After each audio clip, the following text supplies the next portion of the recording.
من يهده الله فلا مضل له ومن يضلله فلا هادي له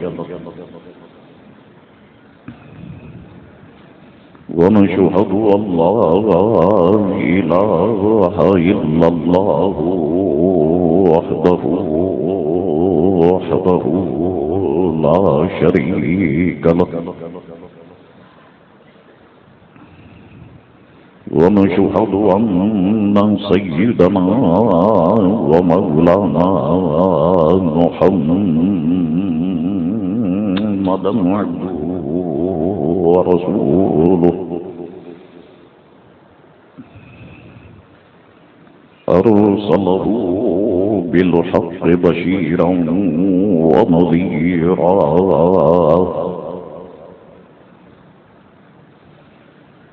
أما بعد فأعوذ بالله من الشيطان الرجيم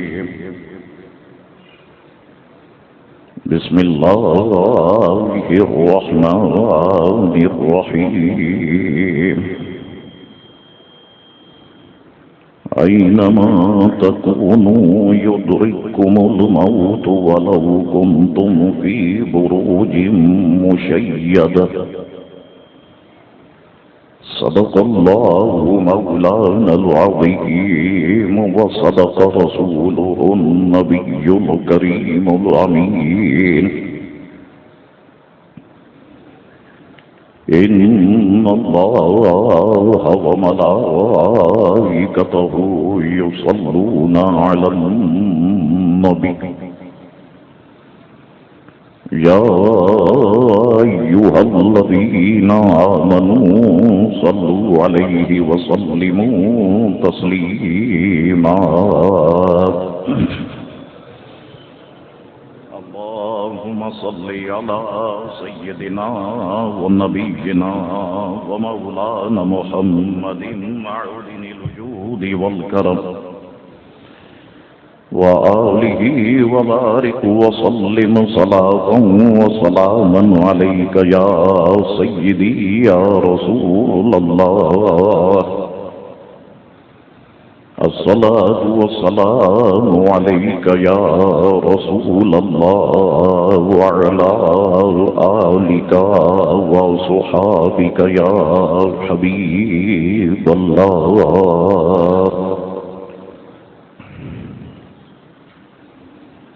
اللہ تبارک و تعالی کی حمد و ثنا اور دل کی گہرائیوں سے حضور رحمت عالم نور مجسم صلی اللہ تعالی علیہ وآلہ وسلم کی ذات اطہر پر درود پاک پڑھ لینے کے بعد برادران اسلام دعا ہے اللہ کریم سے کہ اللہ کریم ہم تمام مسلمانوں کے گناہوں کو معاف فرمائے اور ہم تمام مسلمانوں کو دین مبین کا نور کامل عطا فرمائے. برادران اسلام، انشاءاللہ تعالی آج کی نشست میں چند باتیں اپنی اصلاح کے لیے اور ان تمام مسلمانوں کی اصلاح کے لیے کہ جو اس دنیا سے کامیاب و کامران جانا چاہتے ہیں، میں عرض کرنے کی کوشش کروں گا. اللہ تبارک و تعالی اپنے حبیب کے صدقے میری مدد فرمائے. گفتگو کا آغاز ایک بہت ہی مشہور و معروف حدیث شریف سے کرتا ہوں، بلکہ اس کا مفہوم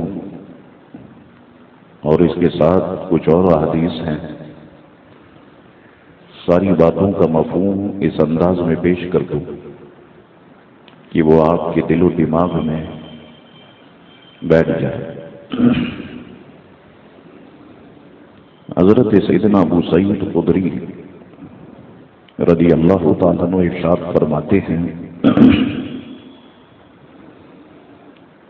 کہ ایک دن حضور رسالت مآب صلی اللہ علیہ وسلم اپنے کاشان اقدس میں رونق افروز تھے۔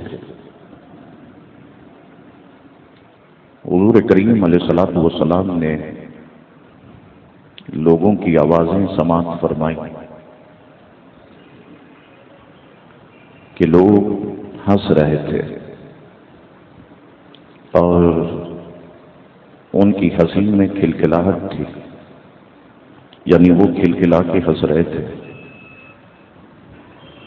تو جس وقت حضور نے یہ آوازیں سماعت فرمائی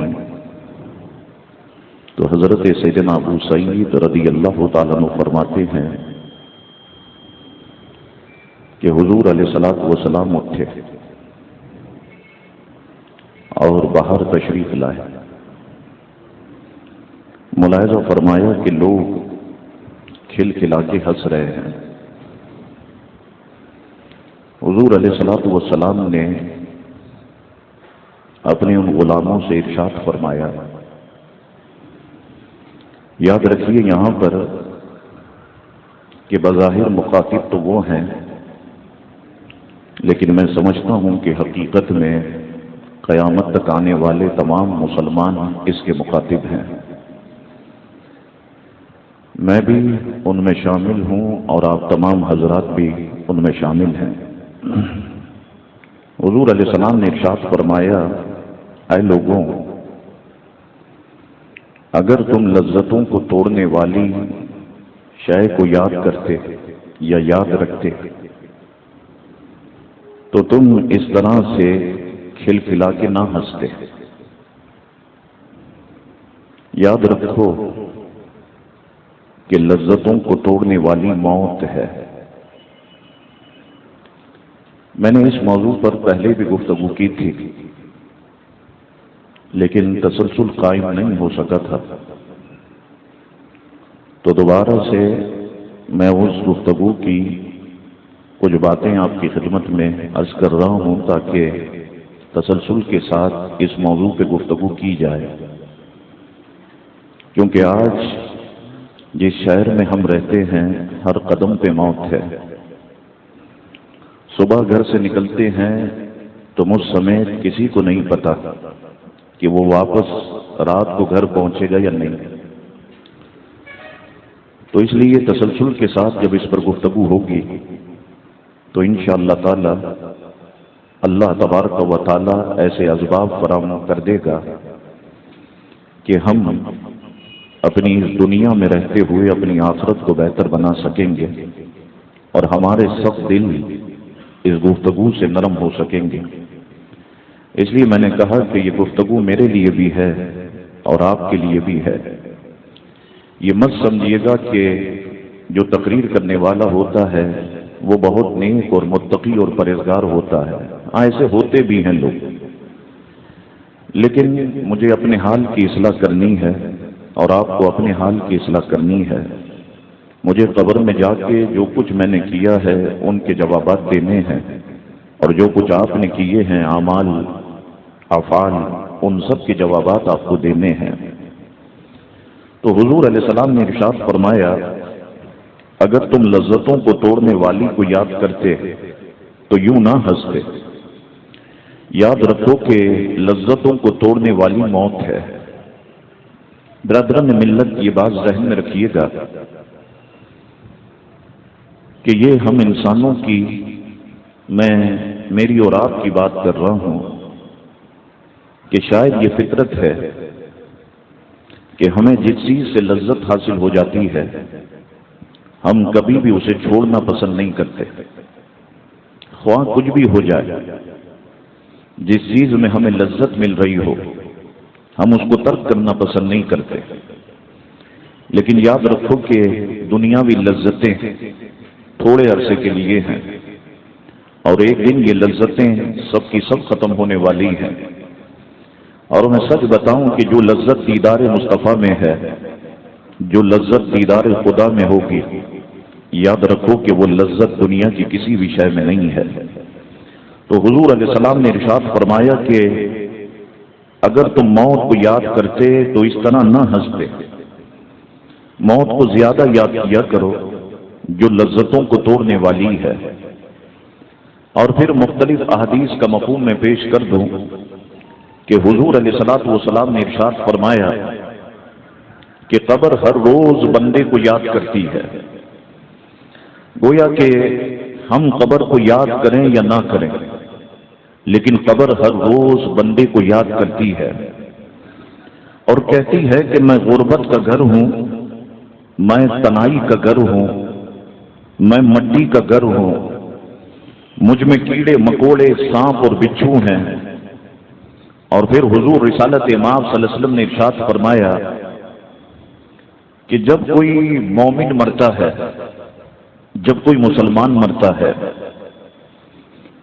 اور جب اسے قبر میں دفن کیا جاتا ہے تو اب قبر اس مسلمان سے خطاب کرتی ہے اور قبر اسے مرحبا کہہ کے اس کا استقبال کرتی ہے اور قبر اس سے کہتی ہے کہ اے مومن، گویا میں مفہوم پیش کروں کہ تو جب مجھ پہ چلتا تھا بہت پیارا لگتا تھا، تو جب مجھ پہ عبادتیں کرتا تھا بہت اچھا لگتا تھا،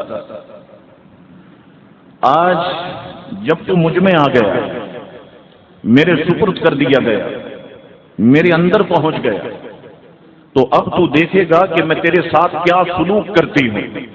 قبر بندے مومن سے مخاطب ہو کے ارشاد فرماتی ہے۔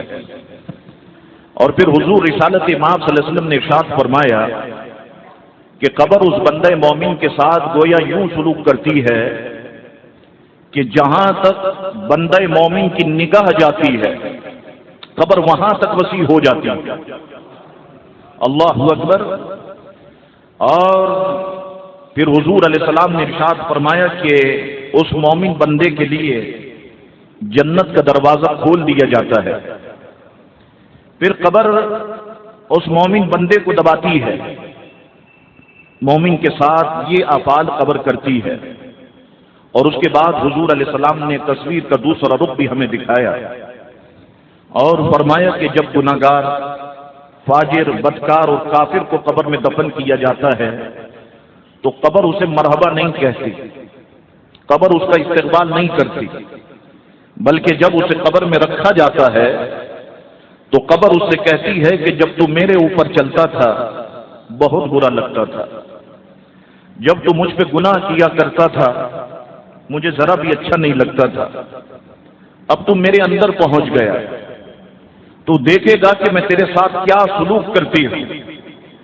پھر حضور علیہ السلام نے ارشاد فرمایا کہ قبر گناہگار، بدکار، کافر، فاسق و فاجر کو دبانا شروع کر دیتی ہے اور پھر حضور نے ارشاد فرمایا کہ اس طرح سے دباتی ہے کہ اس کی ایک طرف کی پسلیاں دوسری طرف کی پسلیوں کے اندر پیوست ہو جاتی ہیں۔ اور پھر حضور نے صحابہ کرام کو سمجھانے کے لیے، اپنے غلاموں کو سمجھانے کے لیے اپنے دونوں ہاتھ حضور نے بلند کیے اور اپنی مبارک انگلیوں کو کشادہ کیا اور اس کے بعد حضور علیہ السلام نے ایک ہاتھ کی انگلیاں دوسرے ہاتھ کی انگلیوں میں داخل فرمائی۔ اس طرح سے حضور نے فرمایا کہ جب کافر، بدکار، فاسق و فاجر کو دباتی ہے تو اس کی دائیں طرف کی پسلیاں بائیں طرف کی پسلیوں میں، بائیں کی پسلیاں بائیں طرف کی دائیں طرف کی پسلیوں میں پیوست ہو جاتی ہیں۔ اور پھر حضور نے ارشاد فرمایا اس فاجر و کافر کے لیے ایک حدیث کے الفاظ کے 70 سانپ اور ایک روایت کے الفاظ کے 99 سانپ مقرر کر دیے جاتے ہیں، وہ اسے قیامت تک ڈستے رہیں گے۔ پھر فرمایا کہ قبر یا تو جنت کے باغوں میں سے ایک باغ ہے یا پھر دوزخ کے گڑھوں میں سے ایک گڑھا ہے۔ یہیں پر میں بتاؤں کہ علماء نے اس کے تحت لکھا کہ قبر مومن کے لیے تو جنت کے باغوں میں سے ایک باغ ہے اور کافر کے لیے دوزخ کے گڑھوں میں سے ایک گڑھا ہے۔ لیکن یہاں پر ایک چیز جو بڑی اہمیت کی حامل ہے اسے سمجھنا بہت ضروری ہے، اور وہ بات یہ ہے کہ حضور رسالت امام صلی اللہ علیہ وسلم نے فرمایا کہ قبر بندے مومن کو دباتی ہے، اور دوسرے مقام پر ارشاد فرمایا کہ قبر کافر اور فاسق و فاجر کو بھی دباتی ہے، تو سوچنے والا یہ ذہن سوچے گا ضرور کہ مومن کو قبر کیوں دباتی ہے۔ جب قبر نے اس کا استقبال کر لیا، مرحبا کہا، اور قبر اس کے لیے حد نگاہ وسیع ہو گئی، تو قبر اس بندے مومن کو کیوں دبا رہی ہے؟ کافر کو قبر دباتی ہے تو بات تو سمجھ میں آ رہی ہے کہ اس نے اللہ پر، اللہ کی وحدانیت پر وہ ایمان نہیں لایا، حضور کی رسالت پہ وہ ایمان نہیں لایا، یہ تو بات سمجھ میں آتی ہے، لیکن مومن کو کیوں دباتی ہے؟ کافر کی تو بات سمجھ میں آتی ہے۔ یہاں پر علماء فرماتے ہیں، اور بڑے مزیدار نقطہ لکھا علماء نے، کہ مشام جہاں موتر ہوتا ہے دل مچل جاتا ہے، کہ علماء کرام فرماتے ہیں کہ کافر کو تو ایسے دباتی ہے کہ دائیں طرف کی پسلیاں بائیں اور بائیں کی پسلیاں دائیں میں پیوست ہو جاتی ہیں، اور مومن کو قبر دباتی ہے۔ فرماتے بالکل ایسے دباتی ہے کہ جیسے ماں اپنے بچے کو سینے سے لگا کے کھینچتی ہے، تو جس طرح ماں اپنے بچے کو سینے سے لگا کے دباتی ہے، قبر بندہ مومن کو ایسے ہی دباتی ہے۔ تو مجھے بتاؤ کہ جب ماں بچے کو سینے سے لگا کے بھیجتی ہے تو کیا نفرت میں بھیجتی ہے؟ وہ تو غصے میں آ جائے تو بچے کو دور کر دیتی ہے، اور جب محبت میں آ جائے تو بچے کو سینے سے لگا کے بھیجتی ہے۔ گویا کہ یہ قبر بھی اے یا رسول اللہ کہنے والوں تمہارے ساتھ یہی سلوک فرمائے گی کہ قبر تمہیں اپنے سینے سے لگا کر کے بھیجے گی۔ اس کے بعد حضور رسالت امام صلی اللہ علیہ وسلم کی ایک دوسری حدیث شریف، حضور علیہ السلام سے پوچھا گیا کہ یا رسول اللہ صلی اللہ علیہ وسلم یہ فرمائیں کہ لوگوں میں سب سے زیادہ عقل مند شخص کون ہے؟ سوال بہت اہمیت کا حامل ہے کہ آپ یہ فرما دیں کہ لوگوں میں سب سے زیادہ عقل مند شخص کون ہے۔ اب اگر یہ سوال میں اس بڑے مجمع میں کسی سے پوچھوں، آپ تمام سے پوچھوں، یا آپ 5 دوستوں میں بیٹھے ہوں اور وہاں پر یہ سوال پوچھے کہ لوگوں میں سب سے زیادہ عقل مند شخص کون ہے، تو آج کل جو دور چل رہا ہے تو کہنے والی بات زبان یہ کہے گی کہ لوگوں میں عقل مند تو ہمارے ملک کا صدر ہے کہ جس نے بڑی چالاکی کے ساتھ اپنے اقتدار کے پورے 5 سال گزار دیے، اور بعض زبان یہ کہیں گی کہ ہم لوگوں میں عقل مند شخص تو ہمارے ملک کا وزیر اعظم ہے، وہ رینٹ اینڈ پاور میں اتنے پیسے کھا گیا مگر پھر بھی ملک کا وزیر اعظم بن گیا۔ بعض زبانیں کہیں گی کہ لوگوں میں سب سے زیادہ عقل مند تو وہ ہے کہ جس کے پاس دولت کے انبار ہے۔ بعض زبانیں یہ بھی کہیں گی کہ ہم لوگوں میں سب سے زیادہ عقل مند وہ ہے کہ جو ان حالات میں کراچی کو چھوڑ کے چلا گیا، دبئی میں سیٹل ہو گیا، امریکہ اور کینیڈا وہ چلا گیا۔ تو جتنے منہ اتنی باتیں ہوں گی، لیکن آؤ حضور علیہ السلام سے یہ سوال پوچھا گیا، اب حضور جو فرمائیں گے وہ بات یقیناً 100% درست ہوگی۔ حضور رسالت امام صلی اللہ علیہ وسلم سے پوچھا گیا کہ یا رسول اللہ صلی اللہ علیہ وسلم یہ فرمائیں کہ لوگوں میں سب سے زیادہ عقل مند شخص کون ہے۔ اب میرے حضور کے الفاظ سنو، حضور نے فرمایا سب سے زیادہ عقل مند شخص وہ ہے جو موت کو کثرت سے یاد کرے۔ سب سے زیادہ عقل مند وہ ہے جو موت کو کثرت سے یاد کرے اور موت کی تیاری کرے، صرف یاد نہ کرے، اس کے ساتھ ایک اور بات ارشاد فرمائی کہ اس کی تیاری بھی کرے۔ ہم سب موت کو یاد تو کرتے ہیں مگر ہم موت کی تیاری نہیں کرتے۔ اگر ہم لوگوں نے موت کی تیاری کی ہوتی تو مجھے بتاؤ کہ جب ہم سب یہ سمجھتے ہیں کہ صبح نکلیں گے اور شام کو واپس پہنچیں گے یا نہیں، تو ہماری مسجدیں آج نمازیوں سے بھری ہوئی ہوتی۔ آج حجاموں کی دکانوں پر شیپ بنانے والوں کا رش نہیں ہوتا، آج سینما ہاؤس فل شو نہیں دے رہے ہوتے۔ اگر ہم نے موت کو یاد کیا ہوتا تو مسجدیں آباد ہوتی، بازار ویران ہو جاتے، اگر ہم نے موت کو یاد کیا ہوتا تو مسجد آباد ہوتی، سینما ہاؤس ویران ہو جاتے۔ اگر ہم نے موت کو یاد کیا ہوتا تو آج ہم سب کے چہرے داڑھیوں سے منور ہوتے، سر اماموں سے منور ہوتے۔ ہم نے موت کو یاد کیا لیکن موت کی تیاری نہیں کی۔ تو اگر ہم موت کی تیاری کرتے، یاد کرنے کے ساتھ ساتھ مسجدیں بھی ہماری بھری ہوتی، ہمارے چہرے بھی داڑھیوں سے منور ہوتے، ہمارے سر بھی ٹوپیوں اور اماموں سے منور ہوتے۔ بس ہم نے صرف موت کو یاد کر لیا۔ فرمایا نہیں، عقل مند شخص وہ ہے کہ جو موت کو یاد کرے اور اس کی تیاری بھی کرے۔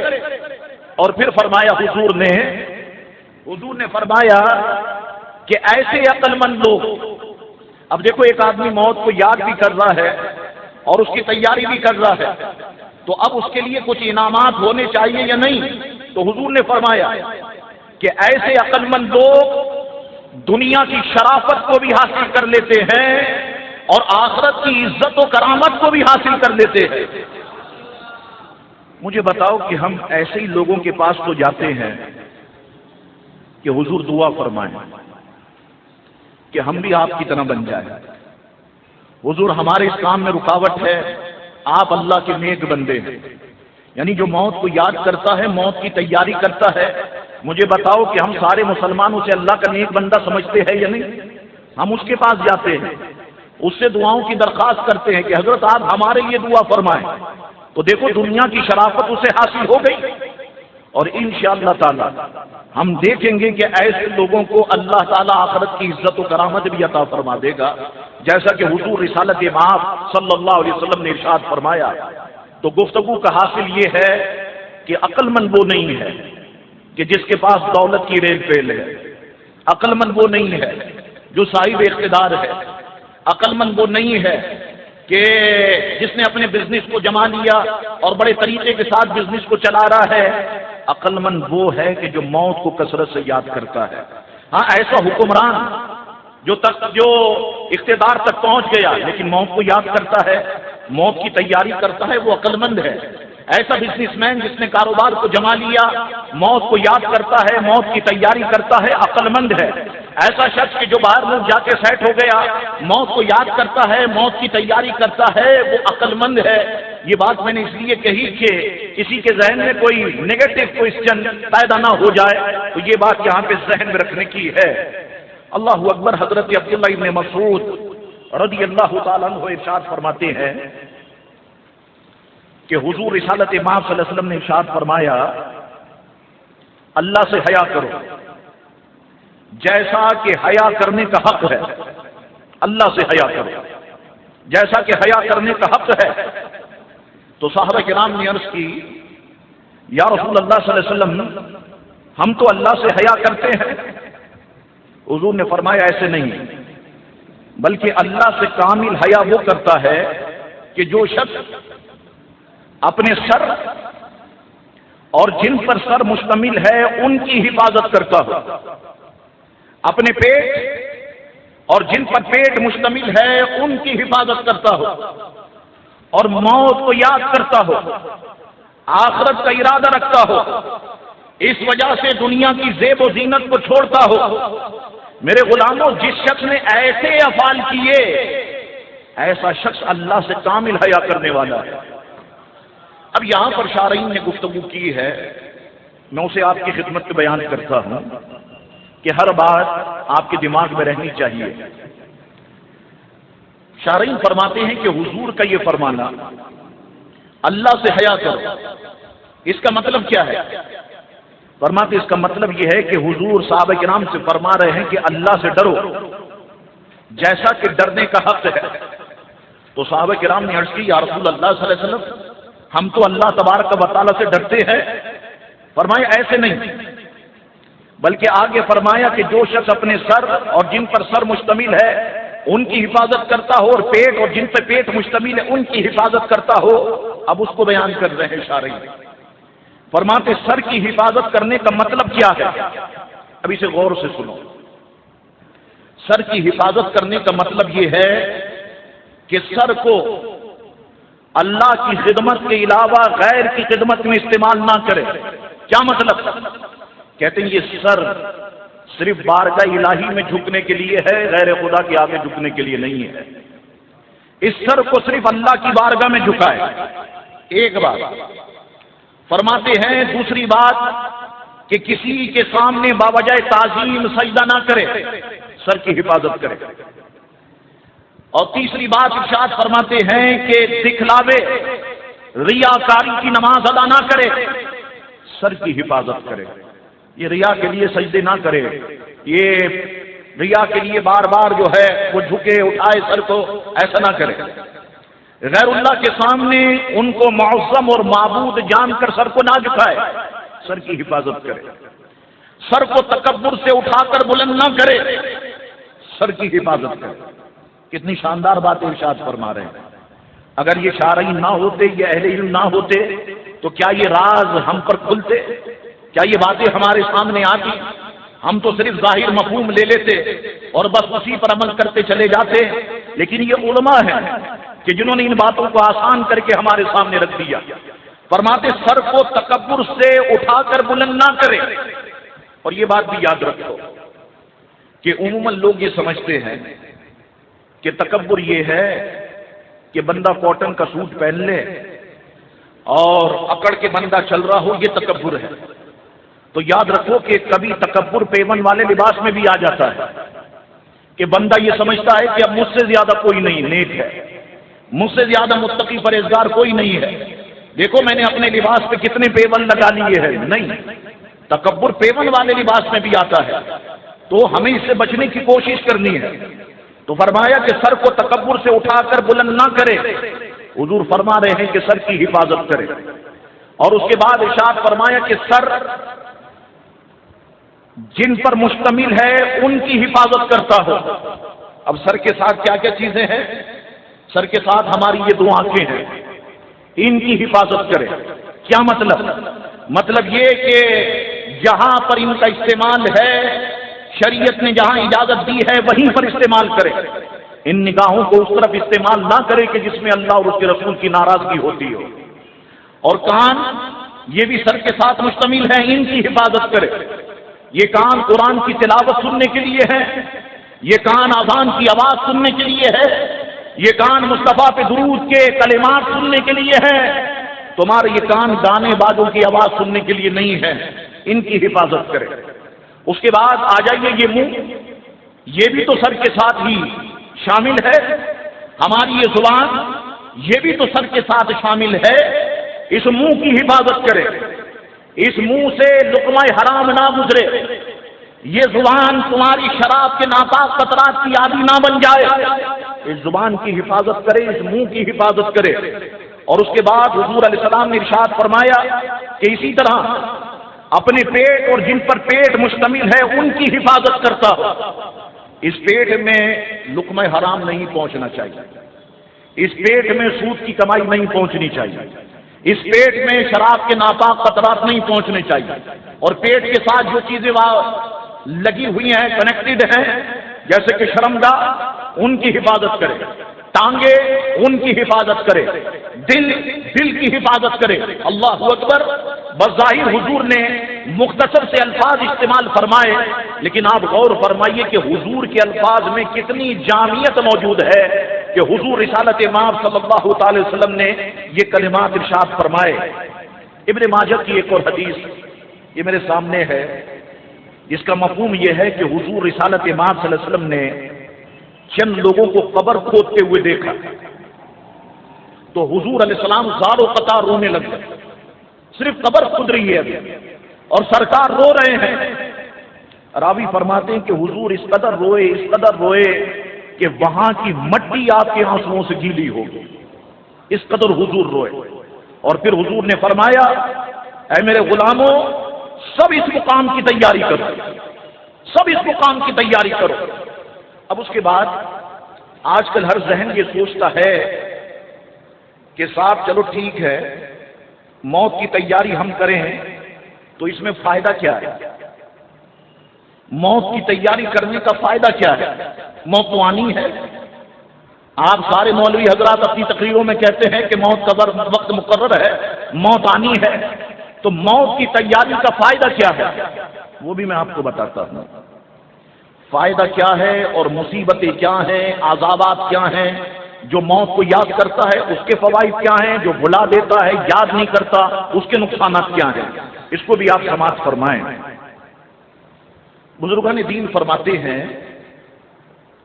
کہ موت کی تیاری کا پہلا فائدہ ذہن میں رکھیں، فرماتے ہیں کہ موت کی تیاری کا پہلا فائدہ یہ ہے کہ جو موت کو کثرت سے یاد کرتا ہے اللہ اسے توبہ کی توفیق عطا فرما دیتا ہے۔ یہ بہت بڑی نعمت ہے۔ جو بندہ موت کو کثرت سے یاد کرے اللہ اسے توبہ کی توفیق عطا فرما دیتا ہے۔ اس لیے میں اپنے دوستوں سے کہتا ہوں، ساتھیوں سے، کہ خدا کے لیے ہفتے میں ایک بار قبرستان ضرور جاؤ۔ ہفتے میں نہیں جا سکتے تو مہینے میں ایک بار ضرور جاؤ، 2 مہینے، 3 مہینے، 6 مہینے، یہ عادت ڈالو قبرستان جانے کی۔ اور اس سے پہلے قبرستان جاؤ کہ جب لوگ تم کو کندھوں پر اٹھا کے لے جا رہے ہیں، اس سے پہلے جانا تو فائدے مند ہے، یہ تمہیں فائدہ دے گا اس وقت جانے کی تیاری کے لیے۔ اب اس سے فائدہ یہ ہوگا کہ جب ہم دیکھیں گے کہ کسی کی لاش آئی ہے اور اس کے لیے قبر تیار ہو رہی ہے، اسے قبر میں دفنایا جا رہا ہے، اس کے بچے، اس کے بھائی میت کے رشتہ دار آہ و بکا بلند کیے ہوئے زار و قطار ہو رہے ہیں، تو سخت سے سخت دل بھی یہ مناظر دیکھ کر کے پگھلنے کی کوشش کرے گا، اور بندہ ضرور سوچے گا کہ آج اس کے ساتھ یہ ہوا، کل میرے ساتھ بھی یہی ہونا ہے، مجھے بھی اسی قبر میں آنا ہے۔ آج میں گھر میں تو بڑے اطمینان سے سوتا ہوں، اسپلٹ آن کر کے گدے پر تکیہ رکھے، 4 تکیوں کے ساتھ، سامنے LCD لگی ہوئی، ٹی وی لگا ہوا، اطمینان سے دیکھتے ہوئے سوتا ہوں۔ قبر میں تو کچھ نہیں ہوگا، نہ تکیہ ہوگا، پتہ نہیں یہ کفن بھی سلامت رہے یا نہ رہے، کیونکہ جسم جب سلامت نہیں رہے گا تو کفن کیسے سلامت رہے گا۔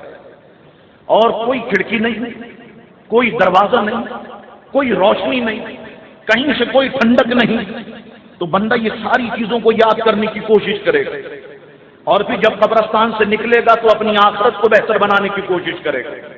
لیکن برا نہیں ماننا کہ اب ہم سب موت کو بھول چکے، میں اور آپ ہم سب موت کو بھول گئے۔ 10 سال پیچھے چلے جاؤ، 15 سال، لوگ قبرستان میں مردے کو دفنا کے آتے تھے، 15-20 دن تک ٹی وی نہیں کھلتا تھا، لوگ دفنا کے آتے تھے، 5 وقت کی نماز بڑی پابندی کے ساتھ 15-20 دن 25 دن تک وہ پڑھتے تھے، لوگ دفنا کر کے آتے تھے، سارے مناظر ان کے ذہن میں رہتے تھے۔ آج تو یہ سب ختم ہو گیا۔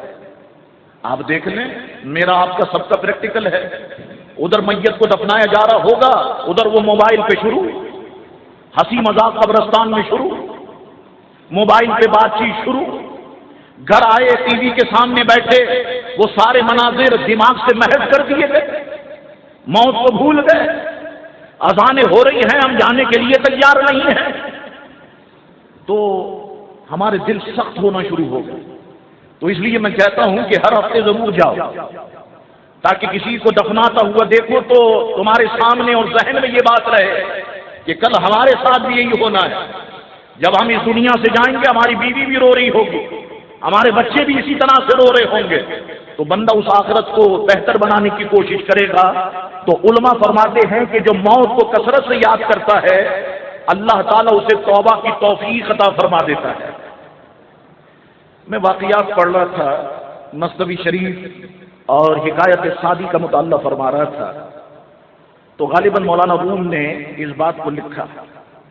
ایک بہت مشہور بزرگ حضرت ابراہیم بن ادہم رحمت اللہ تعالی علیہ اپنے وقت کے بادشاہ تھے، بہت مال و زر حضرت ابراہیم بن ادہم کے پاس تھا، اور شاہانہ انداز تھا، بڑی ٹھاٹ باٹ کے ساتھ اور بڑی پرتعیش زندگی گزر رہی تھی حضرت ابراہیم بن ادہم کی۔ لیکن وہ ایسے بادشاہ تھے جو ہر وقت موت کو یاد کیا کرتے تھے۔ اب یہ جو بزرگان دین نے فرمایا نا، موت کو یاد کرتا ہے اللہ اسے توبہ کی توفیق دے دیتا ہے، تو اب سنیں، آپ کو فائدہ دے گی یہ بات۔ حضرت ابراہیم بن ادم موت کو کثرت سے یاد کرتے، صبح شام ایک رات اپنے بستر پر محو استراحت سو رہے، خوابوں کی دنیا میں پہنچ چکے، آدھی رات کا وقت ہوتا ہے تو سماعت کیا آپ نے، آپ کے کانوں نے سنا کہ محل کی چھت پہ بھاری قدموں کی آواز، تو حضرت ابراہیم بن ادم کی آنکھیں بیدار ہو گئی، اور پھر آپ بھی سماعت فرما رہے ہیں کہ قدموں کی آہٹ ہے، آواز ہے، بھاری بھاری قدم ہے۔ حضرت ابراہیم بن ادم سوچنے لگے کہ کیا کیا جائے، تو اپنے کمرے کی کھڑکی کھولی اور کھڑکی سے اوپر کی طرف جھانکنے لگے، اپنے محل کی چھت کی طرف، دیکھا کہ عجیب و غریب قسم کی خلقت ہے، کچھ لوگ ہیں، کچھ مخلوق ہیں۔ تو ابراہیم بن ادم نے کہا، اے لوگوں تم یہاں پہ کیا کر رہے ہو؟ تو ان میں سے ایک شخص نے کہا کہ ابراہیم ہم یہاں اونٹ تلاش کر رہے ہیں، ہم یہاں اونٹ تلاش کر رہے ہیں۔ حضرت ابراہیم بن ادم نے کہا، کیا کبھی کسی نے چھت پہ بھی اونٹ تلاش کیے ہیں؟ تو وہ کہنے والا کہنے لگا، ابراہیم بن ادم کیا کسی نے بادشاہی میں بھی فقیری تلاش کی ہے؟ بس یہ الفاظ دل پہ اثر کر گئے حضرت ابراہیم بن ادم کی، موت کو کثرت سے یاد کرتے تھے، اللہ نے توبہ کی توفیق عطا فرما دی، ساری بادشاہی چھوڑ دی، اقتدار چھوڑ دیا، اور حضرت ابراہیم بن ادم پھٹا پرانا لباس پہنے جنگلوں بیابانوں میں گھومنے لگ گئے کہ بس میرا اللہ مجھ سے راضی ہو جائے، میرے آقا مجھ سے راضی ہو جائیں۔ اور پھر جانتے ہو حال کیا ہو گیا؟ اس کو مثنوی شریف میں لکھا، پھر حال یہ ہو گیا کہ ایک دریا کے کنارے موجود ہے، آپ کی مملکت کا وزیر وہاں سے گزر رہا تھا، اس نے اپنے دل میں کہا کہ دیکھو اللہ نے اس کو بادشاہت عطا فرمائی، لوگ تو بادشاہی کی دعائیں کرتے ہیں، تڑپتے ہیں، بلکتے ہیں، اور اس نے بادشاہی کو ٹھوکر مار دی، فقیروں کی، درویشوں کی یہ زندگی بسر کرتا ہے۔ حضرت ابراہیم بن ادم نے کشف کے ذریعے سے اس کے دل کے حال کو معلوم کر لیا، یہ کیا کہہ رہا ہے، یہ کیوں خاموش کھڑا ہوا، اس کا دل اس سے کیا کہہ رہا ہے؟ حضرت ابراہیم بن ادم نے اسے بلایا، فرمایا ذرا اپنے پاس سے ایک سوئی نکالی اور سوئی کو دریا میں پھینک دی۔ دریا میں پھینکنے کے بعد وہ اب اس کو سمجھا رہے ہیں کہ بادشاہی اور فقیری میں کیا فرق ہے، اسے سمجھا رہے ہیں کہ بادشاہ تو انسانوں پر حکومت کرتے ہیں، فقیری وہ چیز ہے کہ جو انسانوں کے ساتھ ساتھ جنات پر بھی حکومت کرتی ہے، سمندر پر بھی اس کی حکومت ہوتی ہے، ہواؤں پر بھی اس کی حکومت ہوتی ہے، اسے سمجھا رہے ہیں۔ اپنی سوئی دریا میں ڈال دی، وہ وزیر بھی دیکھ رہا ہے، پھر دریا سے مخاطب ہوئے، فرمانے لگے، او مچھلیوں، ابراہیم بن ادم کی سوئی تمہارے اندر آ گئی ہے، نکالو۔ بس یہ کہنا تھا کہ ہزاروں مچھلیاں مختلف دھاتوں کی سوئیں اپنے منہ میں لے کر کے باہر آ گئی، کسی کے منہ میں سونے کی سوئی ہے، کسی کے منہ میں چاندی کی سوئی ہے، کسی کے منہ میں پیتل کی سوئی ہے۔ فرمایا نہیں، مجھے یہ سوئی نہیں چاہیے، مجھے میری سوئی دو۔ بس یہ کہنا تھا کہ ایک مچھلی آپ کی وہی سوئی اپنے منہ میں دبائے باہر آ گئی۔ حضرت ابراہیم بن ادم نے لے لی، فرمایا اب تم نے فرق دیکھ لیا کہ بادشاہی اور فقیری کا فرق کیا ہے، اب تو مجھے سچ بتا کہ وہ بادشاہت اچھی ہے یا یہ بادشاہت اچھی ہے۔ تو خدا کے لیے مسلمانوں، یہ حکمرانوں کی حکمراں بننے کی خواہش اور بادشاہ بننے کی خواہش، اس کو اپنے دل و دماغ سے نکال دو۔ خواہش یہ کرو کہ اللہ تعالیٰ تیرے رسول کا ہمیں فقیر بنا دے۔ خدا کی قسم یہ بادشاہی ایسی ہے جو تمام بادشاہوں پر حاوی ہے، یہ اصل میں بادشاہی ہے۔ تو علماء فرماتے ہیں کہ جو موت کو کثرت سے یاد کرتا ہے، پہلا انعام اس کے لیے یہ ہے کہ اللہ اسے توبہ کی توفیق عطا فرما دیتا ہے، مل جاتی ہے توبہ۔ ہم نے کئی لوگ دیکھے نمازیں نہیں پڑھتے تھے، روزے نہیں رکھتے تھے، معاملات تبدیل ہو گئے، چہرے داڑھیوں سے منور ہو گئے، نماز کے پابند بن گئے۔ اور بعض مرتبہ تو دیکھا کہ امام صاحب سے پہلے ہی ایسے لوگ پہلی صف میں موجود ہیں، کہیں یہ ثواب نہ چھوٹ جائے، کہیں تکبیر اولا نہ چھوٹ جائے۔ تو یہ کس وجہ سے ہوتا ہے؟ یہ اسی وجہ سے ہوتا ہے کہ جب بندہ کثرت سے موت کو یاد کرتا ہے۔ اس کے بعد فرماتے ہیں کہ دوسرا انعام یہ ہے کہ جو موت کو کثرت سے یاد کرتا ہے اس کے دل میں قناعت نصیب ہو جاتی ہے۔ اللہ گویا اس کے دل میں قناعت جیسا جوہر پیدا فرما دیتا ہے۔ اب قناعت کس کو کہتے ہیں؟ یہ بڑا تفصیل طلب موضوع ہے، میں کبھی آپ کو سمجھاؤں گا، لیکن مختصراً یہاں سمجھ لیں۔ قناعت یہ ہے کہ بس تھوڑے پہ گزارا کرنا، یہ قناعت ہے۔ اس کو میں اور سمجھاؤں کہ کسی کی تنخواہ 10,000 ہے، خرچ 15,000 کرے۔ آپ کہیں گے کیسے خرچ 15,000 کرے جب تنخواہ 10,000 ملتی ہے؟ اس دوست سے 1,000 روپیہ لے لیا، اس سے 1,500 لے لیے، اس سے 1,000 لے لیے، تنخواہ ملے گی تو پھر دے دوں گا۔ جب تنخواہ ملی تو 5,000 اس میں چلے گئے، 5,000 آئے، پھر دوسروں سے قرض۔ بعض لوگوں کی زندگیاں ایسے ہی گزر رہی ہیں، لیکن جب قناعت پیدا ہوتی ہے، تھوڑے پر بندہ جب اکتفا کرتا ہے تو تنخواہ اسے 10,000 ملتی ہے، خرچ 8,000 کرتا ہے، 2,000 بچا کے رکھتا ہے کہ چلو کبھی کوئی مصیبت آ گئی تو اس وقت یہ پیسے کام آئیں گے۔ یہ قناعت ہے۔ اور یاد رکھو کہ جس نے قناعت جیسا جوہر جس نے اپنے دل میں پیدا کر دیا، خدا کی قسم اس کا ہاتھ ہمیشہ یوں رہے گا، یوں نہیں رہے گا۔ یہ بات ذہن میں رکھنا، اور اپنے ہاتھوں کو دینے والا بنا، لینے والا نہ بنا۔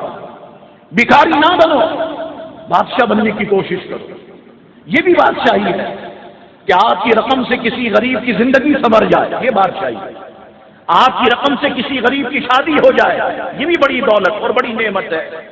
تو فرمایا کہ اللہ تعالیٰ اس کے دل میں قناعت پیدا فرما دیتا ہے، وہ تھوڑے پر گزارا کرنے لگ جاتا ہے، اور واقعتاً وہ سمجھتا ہے کہ کیا فائدہ مجھے اس دنیا میں اتنی فضول خرچ کرنے کا، مجھے تو ہر چیز کا جواب دینا ہے۔ اللہ نے مجھے جوانی دی، اس کا جواب دینا ہے کہ کن کاموں میں گزاری۔ اللہ نے مجھے پیسہ دیا تو ان چیزوں کا جواب دینا ہے کہ پیسے میں نے کہاں کہاں پر خرچ کیے۔ تو اللہ تعالیٰ اس کے دل میں قناعت پیدا فرما دیتا ہے۔ تیسرا انعام سنو، بہت پیارا انعام ہے۔ صوفیاء، علماء، اہل علم، بزرگان دین فرماتے ہیں کہ جو موت کو کثرت سے یاد کرتا ہے اس کے لیے تیسرا انعام یہ ہے کہ اسے اپنی عبادت میں خوشی محسوس ہونے لگتی ہے۔ یہ بہت بڑا انعام ہے کہ عبادت میں اس کے خوشی محسوس ہونے لگتی ہے۔ وہ بڑی ٹھہر ٹھہر کے نماز پڑھتا ہے، بڑے مزے لے لے کر کے وہ قرات کرتا ہے، بڑے مزے لے لے کے نماز پڑھتا ہے، اطمینان سے رکوع کرتا ہے، اطمینان سے سجدہ کرتا ہے، اطمینان سے قاعدہ کرتا ہے، اطمینان سے سلام پھیرتا ہے، اطمینان سے روزے رکھتا ہے، روزوں کے مزے اٹھاتا ہے، اس میں تلاوت کرتا ہے، اطمینان سے جو ہے وہ صدقہ و خیرات کرنے کی کوشش کرتا ہے، خود مستحق تک جا کر کے اپنی رقم کو پہنچاتا ہے، عبادت میں خوشی پیدا ہو جاتی ہے۔ اب یہ سب جائزے لینے کی باتیں ہیں، سوچو کہ کیا ہم سب کی عبادتوں میں خوشی ہے یا نہیں ہے؟ وہ بات آگے بھی آئے گی۔ خوشی نہیں ہے، جلدی جلدی کرنے کی کوشش کرتے ہیں، وضو جلدی جلدی، فوراً ایسا لگا یہ پانی سے تیمم کر رہا ہے، فوراً وضو ہو جائے، چپڑ چپڑ منہ پہ پانی مارا آ گیا، صحیح دھلا نہیں، اور پھر نماز میں غلطی ہو گئی امام سے تو امام پہ برس پڑے، صاحب امام صاحب یاد کر کے نہیں آئے، کیوں؟ تم نے وضو ٹھیک نہیں کیا، تو اس کا خمیازہ تو پھر امام کو بھگتنا پڑتا ہے کہ وہ بھول جاتا ہے اور پھر اس کا دماغ دوسری طرف چلے جاتا ہے۔ کیا ہر کام میں جلدی نہیں ہے؟ نماز فوراً پڑھ لیں، روزے کا وقت فوراً ہو جائے، قرآن شریف ختم کر لیں۔ پہلے آپ دیکھیں جو قرآن خوانی کی محفلیں ہوتی تھی کتنا وقت لگتا تھا قرآن کو ختم کرنے میں، آج تو بہت آسانی ہو گئی، آپ جاتے ہیں مدرسے سے بچوں کو بلا لیتے ہیں اور بچوں نے بھی 100 روپیہ دیکھنا ہے اور بچے بھی فوراً پڑھ دیا. بعض بڑے بڑے بیٹھے ہوئے فوراً پڑھ دیا جی ہاں میں نے جو ہے وہ فوراً قرآن کو ختم کر دیا, سپارہ ختم کر دیا. کیا پہلے ایسا ہوتا تھا؟ نہیں ہوتا تھا. تو عبادت میں بندے کی خوشی محسوس ہونے لگ جاتی ہے, مزے لے لے کے وہ عبادت کرتا ہے. تو یاد رکھو کہ یہ سب نعمتیں اس وجہ سے حاصل ہوں گی کہ جب آپ موت کو کثرت سے یاد کریں. اس کے بعد فرماتے ہیں بزرگان دین کہ جس شخص نے موت کو بھلا دیا اس پر اللہ 3 مصیبتوں کو نازل کر دیتا ہے. اب یہ 3 مصیبتیں سن لیں اور رات جب بستر پہ سوئے نا تو ان 3 باتوں پہ خدا کے لیے غور کریں. یہ ہم سب کے ساتھ ہے یا نہیں؟ پہلی بات فرماتے ہیں کہ 3 مصیبتوں میں پہلی مصیبت یہ ہے, ایسا شخص جو موت کو بلا دیتا ہے پہلی مصیبت اس کے لیے یہ ہے کہ وہ توبہ میں ٹال مٹول سے کام لیتا ہے. بتاؤ مسلمانوں ہم سب کے ساتھ آج ہے یا نہیں؟ کل کر لیں گے, پرسوں کر لیں گے, ابھی تھوڑی مرنا ہے. بندہ تو 70 سال کی عمر میں مرتا ہے, بندہ تو 80 سال کی عمر میں مرتا ہے. ہم پہ موت تھوڑی آئے گی. ہم نے کیا کیا؟ ہم نے اس دنیا سے نہیں جانا. موت تو دوسرے لوگوں کے لیے, ہمارے لیے موت تھوڑی ہے. بعد میں توبہ کر لیں گے, ابھی مرنا نہیں ہے. ہر قدم پہ موت ہے ہمارے شہر میں, لیکن پھر بھی ہم موت کو بلا بیٹھے اور توبہ میں ٹال مٹول سے کام لیتے ہیں. ابھی تو بہت زندگی پڑی ہے. جب نانا دادا بن جائیں گے اس وقت داڑھی رکھ لیں گے. ابھی تو بہت زندگی پڑی ہے. پھر جا کر کے قرآن مجید پڑھنا شروع کر دیں گے. جب یہ شادی وغیرہ سے فارغ ہو جائیں گے تو بندہ توبہ میں ٹال مٹول سے کام لیتا. بھائی نماز کیوں نہیں پڑھتے؟ اچھا میں جمعے سے شروع کروں گا. بھائی عبادت کیوں نہیں کرتے؟ ابھی کپڑے صاف نہیں ہیں. بھائی تم نماز پڑھنے کیوں نہیں جاتے؟ ابھی جو ہے فلانا کام نمٹاؤں بس فوراً آیا. فرماتے ہیں یہ پہلا عذاب ہے کہ جو موت کو بلا دیتا ہے وہ توبہ میں ٹال مٹول سے کام لیتا ہے. ایک بات. دوسرا عذاب وہ بات آ گئی جو میں نے پہلے کہی. دوسرا عذاب یہ ہے کہ اس کی زندگی سے سکون ختم ہو جاتا ہے, چین ختم ہو جاتا ہے. بے صبری اور بے چینی کی زندگی وہ گزارنے پر مجبور ہو جاتا ہے جو موت کو بلا دیتا ہے. اب ذرا جائزہ لو, ہم سب کے ساتھ یہ ہے یا نہیں؟ بے شمار لوگ ڈاکٹروں کے پاس, حکیموں کے پاس اور تعویذات جو دیتے ہیں ان کے پاس, آپ چلے جائیں سب کے پاس. سب سے بڑا مسئلہ اس وقت اس کراچی کا, اس ملک کا, اس دنیا کا ٹینشن ہے. پوچھ لو ڈاکٹروں سے شوگر کس وجہ سے ہوتی ہے؟ ٹینشن کی وجہ سے. بلڈ پریشر کس وجہ سے بڑھتا ہے؟ ٹینشن کی وجہ سے. کسی کے پاس چلے جائیں, کسی کی زندگی میں سکون نہیں ہے. رات رات بھر نیند نہیں آتی. دن میں کام پہ آتے ہیں تو دل نہیں لگتا. گھر میں جاتے ہیں تو بے سکونی کی کیفیت. مجھے بتاؤ ہم سب کے ساتھ یہ معاملات ہے یا نہیں؟ بے صبری اس کی زندگی میں پیدا ہو جاتی ہے, بے چینی اس کی زندگی میں پیدا ہو جاتی ہے. تو مسلمانوں یاد رکھو, اگر چین و سکون و طمانینت اپنی زندگی میں پیدا کرنا چاہتے ہو تو خدا کے لیے موت کو کثرت سے یاد کرو. اللہ تمہاری زندگی کے اندر صبر پیدا کر دے, یہ بے صبری کی کیفیت ختم ہو جائے. میرا پورا معاشرہ بے صبری کا شکار ہے.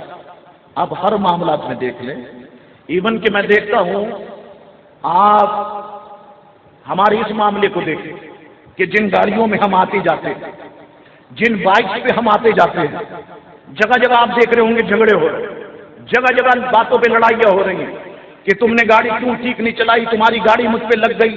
گندی گندی گالیاں, غلیظ گالیاں.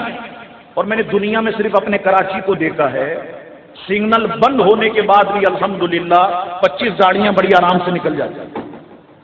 موٹر سائیکل والا اس کو چین ہی نہیں ہے, بس کسی طریقے سے نکل جائے.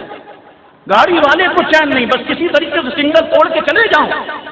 ہر ایک کے دماغ میں یہ بات ہے, پولیس والا آئے گا 50 روپے میں جان چھوٹ جائے گی, فون کروا دیں گے. بڑے تعلقات والے لوگ ہیں. ایک عجیب کیفیت ہمارے پورے جسم کے اندر پیدا ہو. نہیں, یہ مسلمان کی شان نہیں, یہ مسلمان کی جو ہے وہ زندگی کی شان نہیں ہے۔ اپنی زندگی کے اندر سکون پیدا کر، طمانینت پیدا کر۔ گھر میں آؤ تو تمہیں گھر میں جاؤ تو سکون ملے، کاروبار پہ آؤ تو سکون نصیب ہو جائے، یہ بے چینی کی کیفیت ختم ہو جائے۔ بس اس کا ایک علاج ہے اور وہ یہ ہے کہ موت کی تیاری کرے۔ جب انسان موت کی تیاری کرے گا، ہر عبادت کو زندگی کی آخری عبادت سمجھ کے کرے گا، ہر نیند کو زندگی کی آخری نیند سمجھ کے جو ہے وہ سونے کی کوشش کرے گا، ہر لمحے کو اپنی زندگی کا آخری لمحہ وہ سمجھ کے اس کو گزارنے کی کوشش کرے گا۔ گناہوں کی طرف اس کا دماغ نہیں جائے گا۔ جب گناہوں کی طرف دماغ جاتا ہے تو بے چینی اور بے سکونی پیدا ہوتی ہے۔ فرمایا دوسرا عذاب یہ ہے، اور تیسرا عذاب فرماتے تیسرا عذاب یہ ہے کہ ایسا شخص جس نے موت کو بھلا دیا، اس کی عبادت میں سستی پیدا ہو جاتی ہے۔ جب موت کو بھلا دیتا ہے بندہ، عبادت میں سستی پیدا ہو جاتی ہے۔ یہ بھی جائزہ لو لوگوں، یہ جو جماعت کی محفلیں ہوتی ہیں یہ جائزے کی محفلیں ہیں، یہ احتساب کی محفلیں ہیں۔ ہم جتنا اپنے سے قریب ہیں ہم جانتے ہیں، ہم گھر میں کیا ہیں ہم جانتے ہیں، ہم باہر کیا ہیں ہم جانتے ہیں، ہم بیوی کے ساتھ کیا ہیں ہم جانتے ہیں، ہم دوستوں کے ساتھ کیا ہیں ہم جانتے ہیں، یہاں پر کتنے متقی پرہیزگار بن کے ہم بیٹھے ہیں، یہ ہمارے گھر والوں سے پوچھو تو راز پاش ہو جائے کہ کیا ہماری زندگی ہے گھریلو اور کیا ہماری اندرونی زندگی ہے۔ اللہ اکبر، عبادت میں سستی پیدا ہو جاتی ہے، اور واقعتاً یہ ہمارے ساتھ ہے۔ اذان کا وقت ہونے والا ہے، ہم سب کو معلوم ہے کہ ٹھیک 15 یا 20 منٹ کے بعد نماز ہوتی ہے جماعت کے ساتھ۔ تیاری کریں، ابھی اذان ہونے دو، پھر وضو کر لیں گے۔ اذان ہو گئی، یار ابھی 20 منٹ کا گیپ ہوتا ہے، 15 منٹ کا، چلو کر لیں گے۔ 5 منٹ گزر گئے، ابھی 10 منٹ باقی، پھر گزر گئے 5 منٹ باقی، پھر گزر گئے، ابھی تو امام صاحب پہلی رکعت میں ہوں گے نا، تو وہ تھوڑی لمبی پڑھاتے ہیں، چلو جب تک وضو کر کے شامل ہو جائیں گے۔ پھر کیا ہوتا ہے، یہ وقت گزر گئے، چلیے صاحب اب تو دکان بند کرنا ہے، گھر پہ جا کے پڑھیں گے، وہ وقت بھی گزر گئے۔ سستی، اور کبھی اگر میچ کا وہ ماحول آ جائے پھر دیکھیں کہ ہماری مسجدیں ویران ہو جاتی ہیں۔ اور حیرت کی بات ہے کہ جس خدا کو یاد کرنے کے لیے مسجد میں آتے ہیں نماز پڑھنے، مسجد کو چھوڑ کر اسی خدا سے دعائیں کر رہے ہوتے ہیں کہ مولا ہماری ٹیم کامیاب ہو جائے۔ خدا کو ناراض کرتے ہیں اور دعا کرتے ہیں کہ اللہ ہم سے راضی ہو جائے۔ کوشش کرتے ہیں ساری نمازوں کو چھوڑ کے، عبادتوں کو چھوڑ کر، کہ بس اللہ تعالی ہم سے راضی ہو جائے۔ ظہر گئی، عصر گئی، مغرب گئی، عشاء گئی، نتیجہ کیا نکلا؟ پاکستان میچ ہار گئے۔ وہ جیتنے کا کبھی نہیں ہے، جب سارے وہابی اس میں گھس گئے تو جیتنے کا کہاں ہے؟ ساری قوم لگی ہوئی ہے بس جیت جائے، اس کو فتح حاصل ہو جائے، یہ ہو جائے وہ ہو جائے۔ نمازوں کو چھوڑ دیا تو عبادت میں سستی اس کے پیدا ہو جاتی ہے۔ اے مسلمانوں، ہم نے یہ نہیں کہا، ہم نے اگر موت کو یاد کر لیا اللہ ہمیں توبہ کی توفیق دے دے گا، دل میں قناعت پیدا ہو جائے گی، عبادت میں خوشی ہو جائے گی۔ آخری بات عرض کر کے میں گفتگو ختم کرتا ہوں کہ حضور علیہ السلام نے ایک مرتبہ جبریل سے فرمایا، جبریل یہ بتا، بڑی پیاری بات ہے، سب کے لیے ہے، میرے لیے بھی ہے، اس مسجد میں جتنے بوڑھے موجود ہیں ان کے لیے بھی ہے، نوجوانوں کے لیے بھی ہے، سن لیں۔ حضور نے فرمایا، جبریل مجھے یہ بتاؤ، کیا تمہارا کوئی قاصد ہے جسے تم اپنے آنے سے پہلے روانہ کر دو تاکہ لوگ ڈر جائیں؟ یعنی مفہوم یہ کہ لوگ موت کی تیاری کرنے لگ جائیں، لوگوں کو پتہ چل جائے کہ ہاں بس اب۔ حضور نے حضرت اسرائیل سے فرمایا، اسرائیل کیا تمہارا کوئی قاصد ایسا ہے جسے تم اپنے آنے سے پہلے روانہ کر دو کہ لوگ ڈر جائیں؟ مطلب یہ کہ اب سمجھ جائیں لوگ کہ بس اب اسرائیل آنے والے ہیں، اب موت آنے والی ہے، اس کی تیاری شروع کر دے۔ کیا تمہارا کوئی قاصد ایسا ہے؟ حضرت اسرائیل نے عرض کی، یا رسول اللہ جی ہاں، میرے بہت سارے قاصد ہیں، اور گویا فرمانا چاہ رہے ہیں کہ 3 مشہور ہیں میرے قاصد۔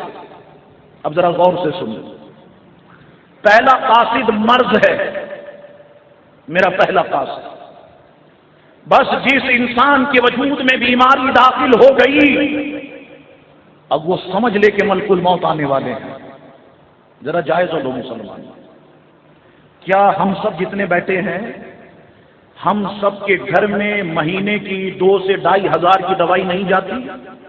بولو جتنے بیٹھے، گھر پہنچتے ہو والد بیمار، والدہ بیمار، بیوی بیمار، بچے بیمار، خود ہم پر بیماری کی کیفیت، ہم سب کے سب لوگ تقریباً بیماری میں مبتلا ہے یا نہیں؟ تو پہلا میرا قاصد مرض ہے، جس کی باڈی پہ مرض آ گیا، بس اب وہ سمجھ لے کہ موت اس پر آنے والی ہے۔ دوسرا قاصد، عرض کی یا رسول اللہ، دوسرا قاصد ہے بڑھاپا، جو بڑھاپے کی عمر تک پہنچ گیا، بال سفید ہو گئے، زندگی گزاری اس نے، بوڑھا ہو گیا، بس اب سمجھ جائے کہ اب ملک الموت اس کے سامنے آنے والے، موت کی تیاری کرے، بس اب آگے کوئی چانس نہیں ہے۔ بچپن گزارا، جوانی گزاری، بڑھاپا آ گیا، اب کچھ نہیں آئے، اب صرف موت آئے، موت کی تیاری میں لگا رہے، آخرت کی فکر میں لگا رہے۔ یہ میرا دوسرا قاصد ہے۔ اور تیسرا قاصد، عرض کی یا رسول اللہ، تیسرا قاصد، اسے غور سے سنیں، تیسرا قاصد کانوں اور آنکھوں کا متغیر ہونا، یہ تیسرا قاصد ہے۔ بعض لوگ یہ سمجھتے ہیں کہ کانوں اور آنکھوں کا متغیر ہونا، اس کا مطلب یہ ہے کہ نگاہوں کا بہک جانا اور کانوں کا ٹیڑھا ہو جانا، یہ تیسرا قاصد ہے۔ اس کا ایک معنی جو میں آپ کو بتاؤں وہ یہ ہے کہ جب نگاہوں کو کم دکھائی دینا شروع ہو جائے، جب کانوں کو کم سننا، سماعت میں اس کی خلل پیدا ہو جائے، تو بس سمجھ لو کہ یہ موت کا تیسرا قاصد ہے۔ اچھا، ہم جتنے بیٹھے ہیں مجھے بتائیے، کیا ہم سب کی نگاہیں پرفیکٹ ہیں؟ کسی کی دور کی نظر کمزور، کسی کی قریب کی نظر کمزور ہے، ہمارے ساتھ ہے یا نہیں یہ سب معاملہ؟ فرمایا، عرض کی یا رسول اللہ، کانوں اور آنکھوں کا متغیر ہو جانا، جیسی جیسی عمر آگے بڑھتی ہے سماعت میں بھی فرق آنے لگتا ہے۔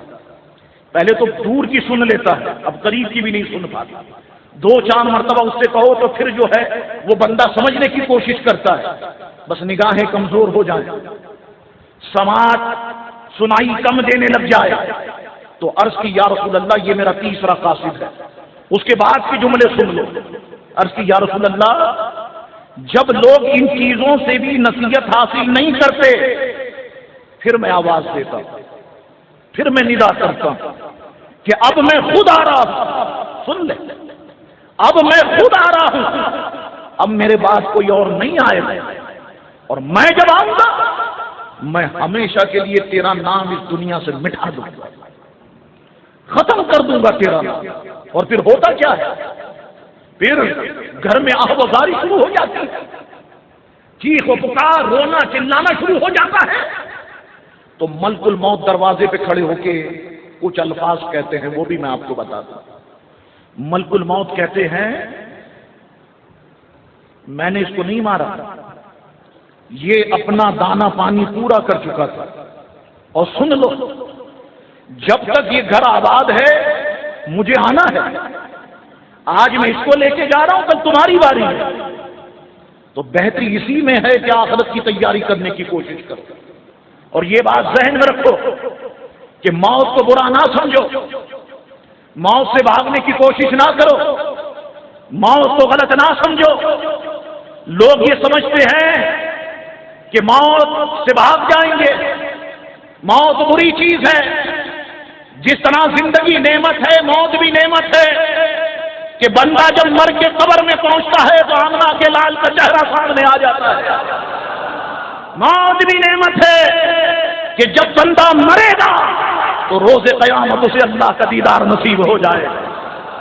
موت کو غلط نہیں سمجھو، موت سے بھاگنے کی کوشش نہ کرو، اور یہ بڑے پیارے حدیث کے الفاظ ذہن میں رکھ لو، روزانہ اس کو دل و دماغ میں دہراؤ کہ حضور فرماتے ہیں کہ جو اللہ سے ملاقات کو پسند کرتا ہے اللہ بھی اس سے ملاقات کو پسند کرتا ہے، اور جو اللہ سے ملاقات کو پسند نہیں کرتا اللہ بھی اس سے ملاقات کو پسند نہیں کرتا۔